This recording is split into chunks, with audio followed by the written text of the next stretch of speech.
नमस्कार दोस्तों, curious mind current affairs में आपका स्वागत है। साल 2026 में चल रहे ईरान युद्ध ने एक ऐसे खतरनाक और ऐतिहासिक मोड़ ले लिया है, जिसकी कल्पना किसी ने नहीं की थी। अब तक हम देख रहे थे कि मिडल ईस्ट में तनाव बढ़ा हुआ है, लेकिन हाल ही में जो खबर आई है, उसने पूरी दुनिया के जियोपॉलिटिकल एक्सपर्ट को चौंका दिया है। क्या खाड़ी देश अब सीधे तौर पर ईरान के खिलाफ युद्ध मैदान में उतर चुके हैं? जी हाँ, इतिहास में पहली बार ऐसा हुआ है जब खाड़ी देशों ने ईरान के अंदर घुसकर सीधे सैन्य ठिकानों पर हमला किया है।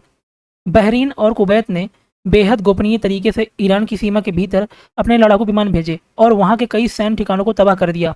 और इस पूरे खुफिया ऑपरेशन के पीछे दिमाग और ताकत किसकी थी?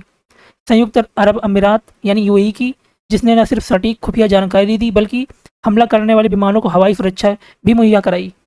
यह कोई छोटा मोटा हमला नहीं है, बल्कि यह खाड़ी देशों द्वारा ईरान को दिया गया पहला सीधा करारा जवाब है।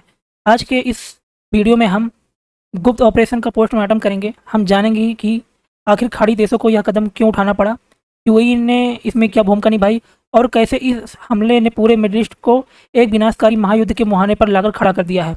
वीडियो के अंत तक हमारे साथ बने रहिए, क्योंकि यह विश्लेषण आपके लिए बहुत ज़रूरी है। तो चलिए सबसे पहले समझते हैं कि आखिर इस महीने की शुरुआत में हुआ क्या था।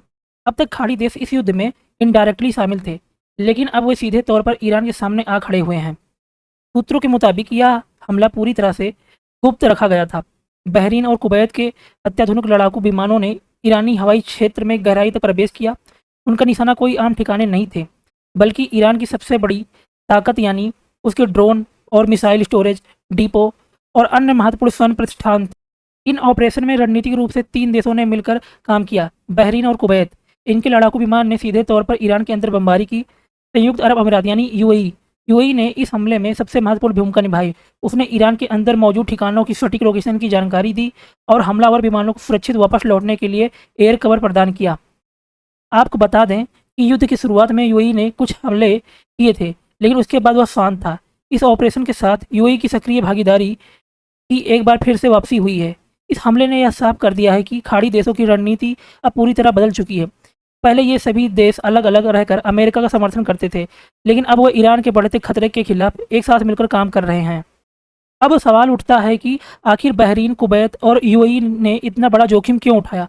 वे तो हमेशा सीधे युद्ध से बचते आए हैं। तो दोस्तों, इसके पीछे एक बहुत बड़ी मजबूरी और बदली रणनीति है। खाड़ी देश लंबे समय से ईरान से खतरा महसूस कर रहे हैं। ईरान समर्थित मिलिशिया, यमन के हूती विद्रोही और ईरान द्वारा किए जाने वाले सीधे हमलों ने इन देशों के तेल निर्यात, आंतरिक सुरक्षा और अर्थव्यवस्था को भारी नुकसान पहुंचाया है। जब से 2026 का यह युद्ध शुरू हुआ है, ईरान ने खाड़ी देशों को भी निशाना बनाना शुरू कर दिया था। उसने बहरीन और कुवैत में स्थित अमेरिकी सैन्य ठिकानों और वहां की तेल सुविधाओं पर ड्रोन और मिसाइलों से हमले किए थे। जियो पॉलिटिकल एक्सपर्ट खाड़ी देशों के इस आक्रामक रुख को अरब देशों का नया हिसाब कह रहे हैं। इसका सीधा मतलब यह है कि अरब देशों ने अब युद्ध की कड़वी सच्चाई को स्वीकार कर लिया है और वे समझ गए हैं कि चुप रहने से काम नहीं चलेगा। अगर उन्होंने ईरान को जवाब नहीं दिया तो ईरान और ज़्यादा आक्रामक हो जाएगा। आइए इस पर एक नज़र डालते हैं कि इन देशों की सामरिक स्थिति क्या है जो इन्हें युद्ध के केंद्र में लाती है। बहरीन, यहाँ अमेरिका का बहुत बड़ा नौसैनिक बेस स्थित है। कुवैत की अगर बात करें तो यहाँ भी अमेरिका के बड़े सैन्य ठिकाने मौजूद हैं। यूएई, यह क्षेत्र में अमेरिका का एक प्रमुख और बेहद मजबूती सहयोगी है। जब ईरान ने इनके क्षेत्रों में बने अमेरिकी बेसों और तेल रिफाइनरियों को निशाना बनाया, तो बहरीन और कुवैत के पास बदला लेने के अलावा कोई और रास्ता नहीं बचा था। इस बदलाव को गहराई से समझने के लिए आइए इस टेबल पर नज़र डालते हैं कि कैसे खाड़ी देशों ने अपनी पूरी रणनीति को बदल दिया है। पहले अमेरिका के साथ सहयोग, हर खाड़ी देश अलग अलग अमेरिका का साथ देता था, लेकिन अब कहा जा रहा है कि सभी खाड़ी देश मिलकर एक टीम की तरह काम कर रहे हैं। पहले ईरान के प्रति ईरान से सीधी लड़ाई से बचते थे और सिर्फ अपनी रक्षा करते थे। अब दावा किया जा रहा है कि वे ज़रूरत पड़ने पर ईरान के अंदर जाकर भी जवाबी हमला कर सकते हैं। पहले आपसी तालमेल के साथ पहले केवल बैठकों, राजनीतिक और आर्थिक सहयोग होता था, लेकिन अब खुफिया जानकारी साझा करना और सैन्य स्तर पर साथ मिलाकर काम करने की बात सामने आ रही है। पहले खाड़ी देश सिर्फ अपने देश की सुरक्षा करते थे, लेकिन अब पूरे खाड़ी क्षेत्र के तेल व्यापार, समुद्री रास्तों और निवेश की सुरक्षा कर रहे हैं।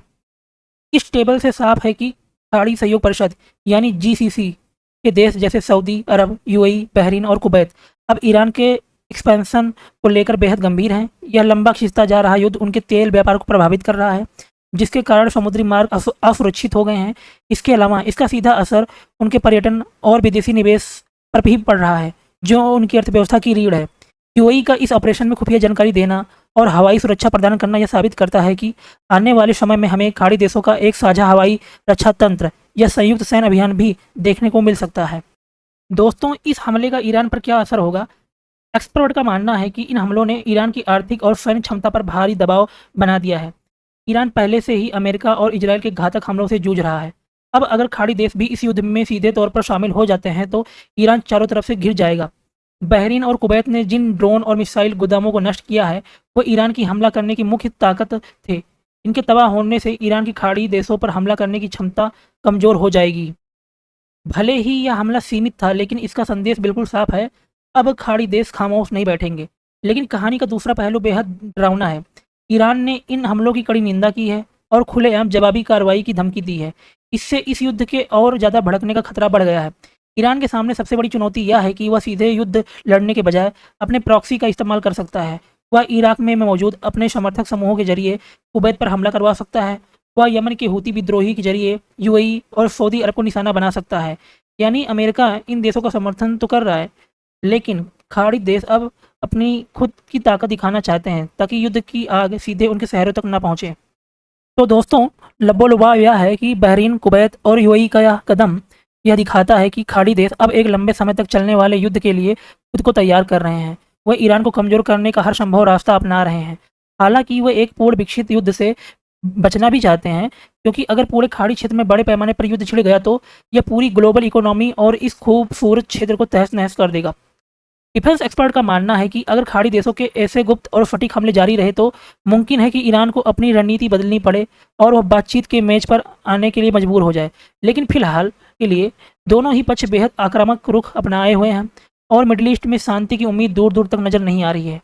आपको क्या लगता है, क्या खाड़ी देशों का ईरान पर यह सीधा हमला सही कदम था? क्या इससे ईरान पीछे हटेगा या मिडिल ईस्ट में तबाही का एक नया दौर शुरू होगा? अपनी राय नीचे कमेंट बॉक्स में ज़रूर साझा करें।